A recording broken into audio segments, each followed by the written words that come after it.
বন্ধুরা, আজকে আমরা ২০০৬ সালে মুক্তিপ্রাপ্ত German movie the live of others explain করতে চলেছি, যা একটি অস্কারপ্রাপ্ত মুভি।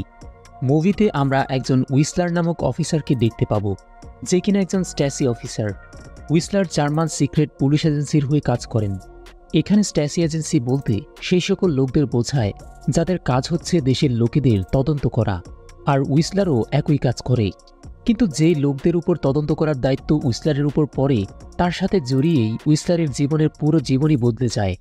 তো কি হয় উইসলারের সাথে, আর কেনই বা তার জীবন বদলে যায়, তা জানতে হলে ভিডিওটি সম্পূর্ণ দেখতে হবে। তো চলুন আর দেরি না করে ভিডিওটি শুরু করা যাক।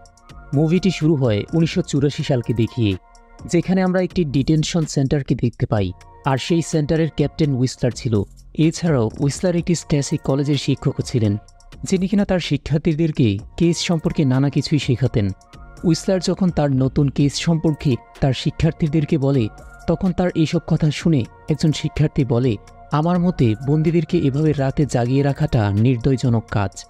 এটা শুনে উইসলার বলে, যদি আমরা সেই নিরপরাধী লোকটিকে এভাবে রাত জাগিয়ে রাখি, তাহলে সে নিশ্চয়ই অনেক বেশি রেগে যাবে, কারণ সে জানে তার কোনো দোষই নেই। কিন্তু লোকটি যদি আসলেই অপরাধী হয়, তাহলে সে হয়তো কান্নাকাটি করবে, তা না হলে চুপচাপ হয়ে যাবে। এতে করে বোঝা যাবে যে কে আসল অপরাধী। উইসলার যখন লেকচার দেওয়া শেষ হয়, তখন কলেজে তার সাথে দেখা করার জন্য তার এক বন্ধু, যে কিনা কালচার ডিপার্টমেন্টের হেড, সে চলে আসে, যার নাম হচ্ছে অ্যান্টন। অ্যান্টন উইসলারকে সন্ধ্যায় থিয়েটারে নিয়ে যাওয়ার কথা বলে, কারণ সেখানে তাদের মিনিস্টার ব্রুনো আসবে। তো সন্ধ্যায় তারা যখন থিয়েটারে যায়, তখন সেখানে উইসলার বিখ্যাত লেখক জিওর্গ ড্রেইমারকে দেখতে পায়।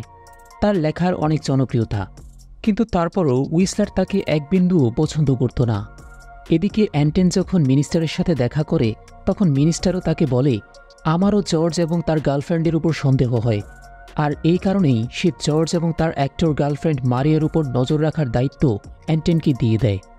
ওদিকে জর্জের বন্ধু এবং থিয়েটারের ডিরেক্টর অ্যালবার্টকে ব্ল্যাকলিস্ট করে দেওয়া হয়েছিল, যার জন্য তারা কোনো কাজই পাচ্ছিল না। জর্জও চাচ্ছিল যেন তাদের মুক্ত করে দেয়া হয়, কিন্তু হ্যামস এসবে মোটেও রাজি ছিল না। পরদিনই আমরা উইসলারকে দেখতে পাই, যে কিনা সুযোগ বুঝে জর্জের বাড়ি গিয়ে মাইক লাগিয়ে দেয়, আর তাকে এই কাজটি করতে জর্জের যে প্রতিবেশী দেখে ফেলে, তাকে উইসলার শাসিয়ে দিয়ে আসে।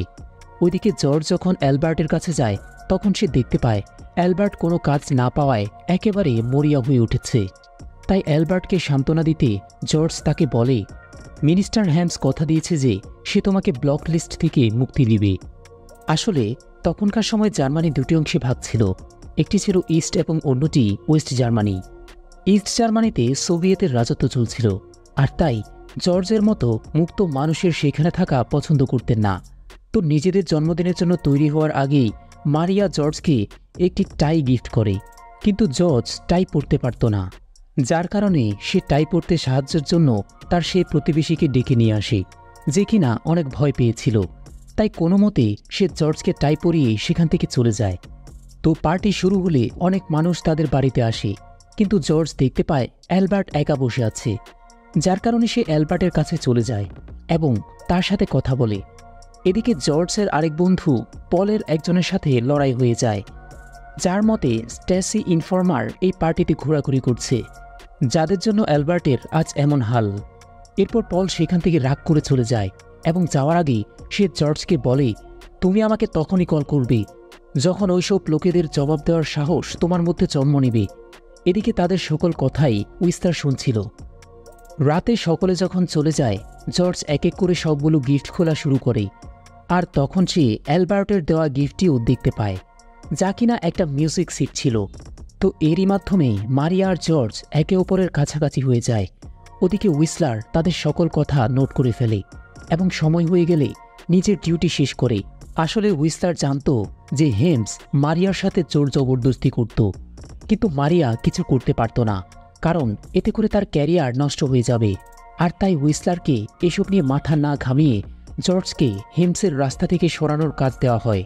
সেই রাতে হেমস যখন মারিয়াকে আবারও নিজের গাড়িতে উঠতে বলে এবং জোর জবরদস্তি করার জন্য, তখন উইসলার রিপোর্টে না লিখে এমন কিছু করে যাতে এসব ঘটনা জর্জ জানতে পারে।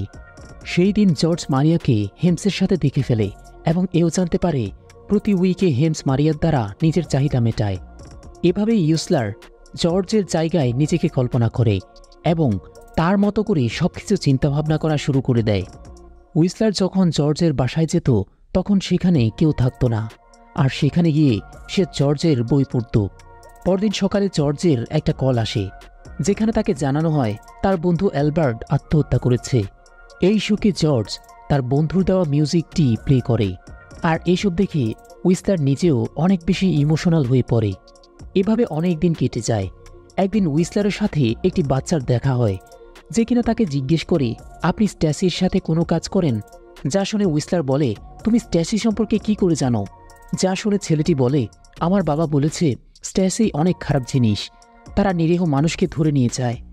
এইসব কথা শুনে উইসলার একবার চেয়েছিল ছেলেটিকে জিজ্ঞেস করতে যে ছেলেটির বাবা কে, কিন্তু তারপর সে উপলব্ধি করেছে যে আসলে ইস্ট জার্মানির মানুষ কেন স্ট্যাসিদের এত অপছন্দ করে। পরদিন রাতে মারিয়া হ্যামসের সাথে দেখা করতে যায়, কিন্তু তার আগেই জর্জ তাকে আটকে দেয়। এরপর মারিয়াকে বলে, তোমার কোনো দরকার নেই জোর করে মনের বিরুদ্ধে হ্যামসকে খুশি করার। যা শুনে মারিয়া তাকে বলে, আমাদের দুজনেরই এখানে থাকতে হলে তাদের মতো মানুষের প্রয়োজন, কারণ তারাই ডিসাইড করে যে কে এই ইস্ট জার্মানিতে থাকবে এবং কেমন জীবনযাপন করবে। তাই আমরা রোজই আমাদের জীবনের একটা সমঝোতার মধ্য দিয়ে পার করি। উইসলার চাচ্ছিল তাদের দুজনকার মধ্যে হওয়া আরও অনেক কথা শুনতে, কিন্তু তার আগেই সেখান থেকে অ্যাসিস্ট্যান্ট চলে আসে, যার কারণে তাকে সেখান থেকেই চলে যেতে হয়। নিজের কাজের সেন্টার থেকে বের হওয়ার পর উইসলার একটি বারে যায়, যেখানে কিছুক্ষণ বসে থাকার পর সে লক্ষ্য করে যে মারিয়াও সেখানে এসেছে, যাকে কিনা অনেক চিন্তিত দেখাচ্ছিল। এইসব দেখে উইসলার নিজেকে মারিয়ার একজন ফ্যান হিসেবে পরিচয় দিয়ে তার কাছে যায় এবং সে তাকে সাহস জোগানোর জন্য বলে, তুমি সত্যিই অনেক গুণী একজন শিল্পী।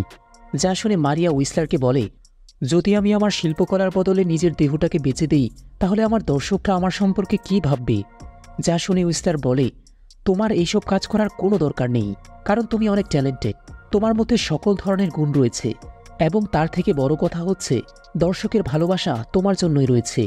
এইসব কথা শুনে মারিয়া সব বুঝতে পারে এবং তাড়াতাড়ি সে জর্জের কাছে চলে যায় এবং হ্যামসের কাছে যাওয়া বন্ধ করে দেয়। একদিন হঠাৎ করেই জর্জ সিদ্ধান্ত নিয়ে নেয় যে সে একটি আর্টিকেল লিখবে এবং ওয়েস্ট জার্মানিতে তা ছাপাবে। সেই আর্টিকেলে জর্জ বছরের পর বছর ঘটতে থাকা আত্মহত্যার কারণ হিসেবে স্টেট সিকিউরিটিকে দোষী সাব্যস্ত করে এবং সে ওই আর্টিকেলে নিজের নামও লিখে না। আর এই সব কিছুতেই তাকে সাহায্য করার জন্য তার বন্ধু, যাতে করে এই আর্টিকেলটি ভালোভাবে পাবলিশ হতে পারে। জর্জের বন্ধুর মতে তার বাসায় সার্ভেলেন্স করা হয়েছে, কিন্তু জর্জ এইসব কথায় বিশ্বাস করে না, আর তাই জর্জকে এটা বিশ্বাস করানোর জন্য তার বন্ধুরা তার বাসায় গিয়ে এমন কথা বলে যা কোনো স্ট্যাসি শুনলে সরাসরি তা বর্ডারে বলে দিবে। এছাড়াও জর্জের বন্ধুরা ওয়েস্ট জার্মানি থেকে একজন এডিটরকে এখানে ডেকে আনে, কিন্তু এই সব কিছু উইসলার শোনার পরও রিপোর্ট করে না এবং বর্ডারেও কোনো কিছুই জানায় না, অর্থাৎ এই সব কিছু সে নিজের মধ্যেই গোপন করে রাখে। এরপর আমরা জানতে পারি জর্জের বন্ধুরা তার জন্য একটি স্পেশাল টাইপরাইটারকে নিয়ে আসে, যাতে করে কেউ জানতে না পারে ওই আর্টিকেল জার্মানির কোন অংশ থেকে এবং কে লিখেছে। আর এই টাইপরাইটারের কথা যেন কেউ জানতে না পারে, তারা এটা নিয়েও কথা বলে নেয়। এইসব কথা যখন উইসলার তার রিপোর্টে লিখে অফিসে যায় বলার জন্য, তখন অফিসারের কাছ থেকে এই অপরাধের শাস্তি শুনে উইসলার আর সেই রিপোর্টটি জমা দেয় না এবং সে অফিসারকে বলে, আমি একাই জর্জের উপর নজর রাখতে চাই, আর এতে করে জর্জও তার আর্টিকেল ভালোভাবে লিখতে পারবে। এভাবেই দেখতে দেখতে একদিন সেই আর্টিকেল ওয়েস্ট জার্মানি পাবলিশ হয়ে যায় এবং সাথে সাথে তা ইস্ট জার্মানিতেও পাবলিশড হয়ে যায়। আর্টিকেলটি পাবলিশ হওয়ার সাথে সাথেই সেই লোকটির খোঁজ শুরু হয়ে যায় যে কিনা এই আর্টিকেলটি লিখেছে। এরই মধ্যে অ্যান্টনের উইসলারের উপর সন্দেহ হচ্ছিল। ওইদিকে হ্যামস অ্যান্টনের সাথে দেখা করতে যায় এবং তাকে জানায় মারিয়া একজন প্রতারক, তাকে শাস্তি দিতে হবে। আসলে মারিয়া একটি ইলিগেল ঔষধ গ্রহণ করেন, আর এই সম্পর্কে হ্যামসও জানত, আর তাই এই অপরাধে হ্যামস তাকে গ্রেফতার করায়। গ্রেফতার করার পর মারিয়াকে ব্ল্যাকমেইল করা হয় সেই আর্টিকেলটি সত্যটি বলানোর জন্য। তারা তাকে এও বলে যে যদি তুমি সত্য বলো তাহলে তোমার ক্যারিয়ার বাঁচতে পারবে, যার কারণে ভয়ে মারিয়া জর্জের নাম বলে দেয়, যার কারণে স্ট্যাসির লোকেরা তাড়াতাড়ি করে জর্জের ঘরে তল্লাশি করতে যায়। কিন্তু সেখানে গিয়ে যখন ওই টাইপরাইটারটি খুঁজে পায় না, তখন উইসলারও অনেক শাস্তি বোধ করে। এরপর জর্জের বন্ধুরা তাকে বলে, আমরা জানি এতক্ষণে মারিয়া সবকিছু স্ট্যাসিদের বলে দিয়েছে, কিন্তু জর্জ এখনও মারিয়ার উপর বিশ্বাস করছিল। পরদিন হুইসলারকে অফিসে ডেকে আনা হয় এবং তাকে জানানো হয় যে স্ট্যাসি জেনে গিয়েছে যে আসলে ওই আর্টিকেলটি জর্জ লিখেছে। তো নিজের উপর হওয়া সন্দেহ দূর করার জন্য হুইসলার মারিয়ার কাছে যায় তাকে জিজ্ঞাসাবাদ করার জন্য, যাতে করে তার উপর থেকে সন্দেহ দূর হয়ে যায় সবার। সেখানে গিয়ে বাধ্য হয়ে হুইসলারকে মারিয়ার কাছে সে টাইপরাইটারটির কথা জিজ্ঞেস করতে হয়। আর তখনই মারিয়া জানতে পারে হুইসলার আসলে তার কোনো ফ্যান নয়, সে একজন স্ট্যাসি অফিসার। এদিকে হুইসলার না চাইতেও মারিয়াকে অনেক কথা জিজ্ঞাসাবাদ করতে হয়, আর তাই ভয় পেয়ে মারিয়া ঘরের ওই অংশের কথা বলে দেয় যেখানে আসলে ওই টাইপরাইটারটি লুকিয়ে রাখা হয়েছিল। এরপর সত্য বলার কারণে মারিয়াকে মুক্তি দেওয়া হয়। স্ট্যাসিদের জর্জের বাড়িতে মারিয়াকে নিয়ে তল্লাশি করতে যাওয়ার আগেই হুইসলার সেখানে গিয়ে উপস্থিত হয়, যাতে করে সে জর্জকে বাঁচাতে পারে এবং তাড়াতাড়ি করে হুইসলার ওই রাইটারটিকে সরিয়ে ফেলে। তো এরপর যখন জর্জের বাড়িতে স্ট্যাসি সদস্যরা এসে তল্লাশি করে, তখন তারা সেখানে কিছুই দেখতে পায় না। ফলে তারা মনে করে মারিয়া তাদের সাথে বেইমানি করেছে। এদিকে মারিয়াও অনেক বেশি আফসোস হচ্ছিল, আর তাই সে অনুতপ্ত হয়ে হুইসলারের চোখের সামনেই আত্মহত্যা করে নেয়। হুইসলার যখনই মারিয়ার মৃত্যুর আগে বলতে যাবে যে সে জর্জকে বাঁচিয়েছে, তার আগেই জর্জ সেখানে চলে আসে। মারিয়ার প্রতি জর্জের এমন ভালোবাসা দেখে সেখানে উপস্থিত সকলের হৃদয়ে একটি বিশেষ ছাপ পড়ে যায়, বিশেষ করে হুইসলারের। এদিকে স্ট্যাসিরা ধরে নেয় যে তারা ভুল খবর পেয়েছে এবং তাই অ্যান্টেন জর্জের কাছে ক্ষমা চায় এবং সে কেসটি বন্ধ করে দেয়। কিন্তু অ্যান্টেন আসলে জানত যে এসবের পেছনে হুইসলারের হাত আছে, আর তাই সে হুইসলারকে বলে, এখন তোমার ক্যারিয়ার প্রায় শেষের দিকে, আর তুমি এখন তোমার চাকরির অবসর হওয়ায় আগামী 20 বছর পর্যন্ত অনেক নিচের পজিশনে কাজ করবে, যেখানে তোমাকে শুধুমাত্র চিঠি খোলার কাজই দেওয়া হবে। এভাবেই 4 বছর কেটে যায় এবং 4 বছর পর আমরা হুইসলারকে ঠিক সেই কাজটি করতে দেখি যার কথা অ্যান্টন বলেছিল। এভাবেই 9 নভেম্বর 1989 সালে হুইসলার খবর পায় যে বার্লিন বন পুড়ে গিয়েছে, অর্থাৎ ইস্ট জার্মানি এবং ওয়েস্ট জার্মানি এক হয়ে গিয়েছে এবং ইস্ট জার্মানির লোকেরা এখন মুক্ত হয়ে গেছে। এটা শোনা মাত্রই হুইসলার তার অফিস থেকে বের হয়ে যায়, যা দেখে বাকিরাও তার পেছনে যায় এবং নিজেদের মুক্তির পথ খুঁজে নেয়। এভাবে 2 বছর পর জর্জ যখন তার লেখা একটি প্লে দেখে, তখন তার পুরনো দিনের কথাগুলো মনে পড়ে যায়, কারণ সে থিয়েটার থেকে বেরিয়ে আসে। আর তখনই সেখানে সে মিনিস্টার হ্যামসকে দেখতে পায়। জর্জ হ্যামসকে জিজ্ঞেস করে, যেখানে সকলের উপর নজর রাখা হচ্ছিল এবং সকলে সার্ভিলেন্সে ছিল, তাহলে আমাকে কেন মুক্ত রাখা হয়েছিল? তখন হ্যামস তাকে বলে, তুমিও 1984 সালের দিকে সম্পূর্ণভাবে সার্ভিলেন্সে ছিলে, আর তোমার সম্পর্কে আমরা সবকিছুই জানতাম। এইসব জানার পর জর্জ সত্য যাচাই করার জন্য নিজের বাড়িতে যায়। এরপর সে নিজের বাড়ি তল্লাশি করে এবং সবকিছু তার সামনে ক্লিয়ার হয়ে যায়। আর তাই সে স্ট্যাসি রেকর্ড দেখার জন্য এজেন্সিতে যায়, যেখানে গিয়ে সে তার নিজেকে নিয়ে তৈরি করা রিপোর্ট দেখতে পায়। রিপোর্টটি যিনি তৈরি করেছেন তার নাম কোথাও না লেখা থাকলেও তার একটি কোড জর্জ পেয়ে যায়।